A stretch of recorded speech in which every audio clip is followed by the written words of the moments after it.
the earlier guests are right. Russia, is in a precarious position. They do basically have a one-crop economy, except for some other raw materials, metals and chemicals and things that are coming out of there. They do need to partner with Europe, but Europe needs to partner with them.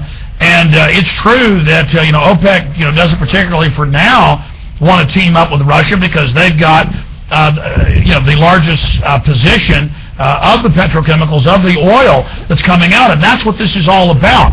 Going and punching the Russian bear in the nose, getting it to attack. Then they can misrepresent it and say, see, don't invest in Russia. Don't make OPEC deals with Russia. Don't work with Russia. They're bad. Let's militarily encircle them. So on that front, Russia fell into the trap.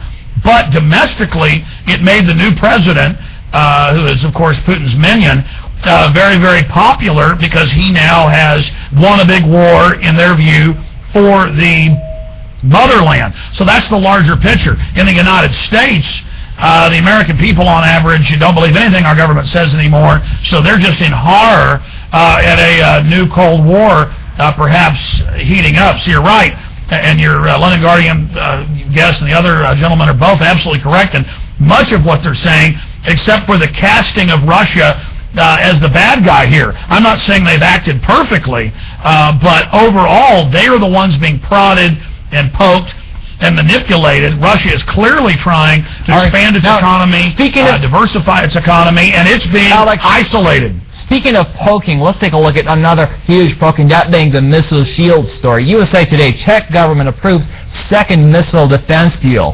AFP goes, Russia threatens to target U.S. missile shield sites. And back to USA Today, the Czech Republic's government approved the second and final part of a missile defense treaty with the United States on Wednesday, but the agreement still requires approval of Parliament, where it faces strong opposition. Czech government already has approved a main bilateral treaty allowing the U.S. to build a radar base near Prague. The second complementary treaty approved Wednesday regards taxes and the legal status of U.S. forces to be deployed at the base. So back to Ian Williams. Speaking of poking and who's prodding who into this, the radar and the 10 interceptor missiles, what exactly is the U.S. seeking? They're saying it's against rogue states like Iran. Russia says nonsense. Well, I think Putin actually sort of called their bluff, and he said, well, okay, let's have a joint, let's build joint bases on the Caspian, which would be more effective against Iran. And no, that is absolute. Well, before 2 weeks ago, it looked like absolute needless provocation. And not just that, but actually stupid, because the other thing about the missile defense is, apart from being provocative and very expensive, is they don't work. The only tests of these anti-missile defenses that have worked are where they told the computer what time the missile is being fired, where it's coming, and they've actually heated them up artificially. So Ian, what exactly is the U.S. seeking? The missile defense is a chimera that's made billions and billions for companies like Boeing, but it is provocative. It sort of shows intent, and it was indefensible, and that's what I'm saying about the ineptitude of Russian diplomacy.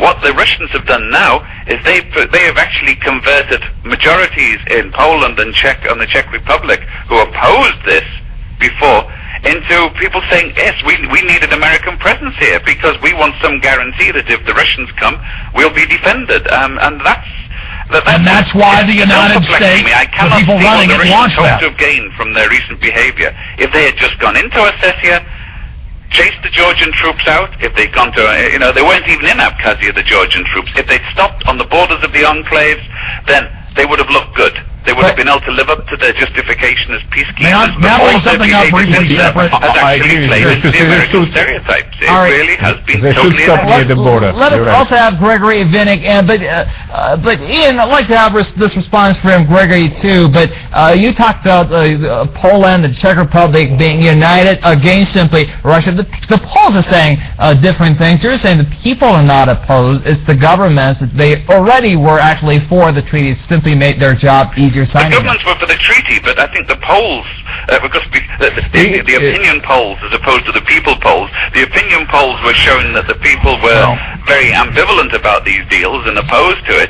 But after the invasion of Georgia, then the opinion polls shifted round and offered support for the government. All right, we have a minute left. These governments have been bad for Europe because they've been so pro-American all along.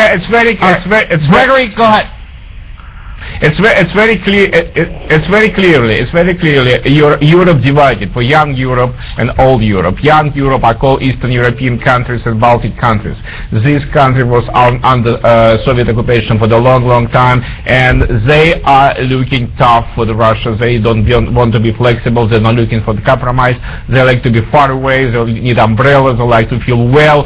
They like to feel safe. They want missiles. They need a guarantee. Something never happened with them. The same thing like what's happening with Georgia. It's absolutely clear. And so Europe divided by the missiles. Europe divided by the point of view of Russia. And Europe, my prediction, if I may, that's the great game. Divide and conquer. Could be divided for the few European regions by the New World Order is running. Now say something. Very interesting situation. All right. Now, Alex, 20 seconds. We can. All right. Look, it's clear. When I say our government's been hijacked, the American people aren't doing this. Our government has invaded Iran, Afghanistan, and is running provocative actions against Russia to make them look like the villain. I know all these governments are corrupt. Nobody's perfect. The point is, this is a escalation part of the PNAC plan that Dick Cheney and others wrote up. They told us they were going to do this. We covered it at Infowars.com. The world is in danger by the people running our White House. On that note, our thanks to Austin, Texas, Alex Jones, investigative journalist, documentary filmmaker, owner of Infowars.com. From New York, we're joined by Gregory Vinikoff, political analyst, TV commentator, radio host. By the phone, we're joined from New York by Ian Williams, author and political analyst, senior analyst with foreign policy and focus, and columnist with The Guardian online. Gentlemen, thank you for your time. The end, the insight you brought to another edition of Fine Print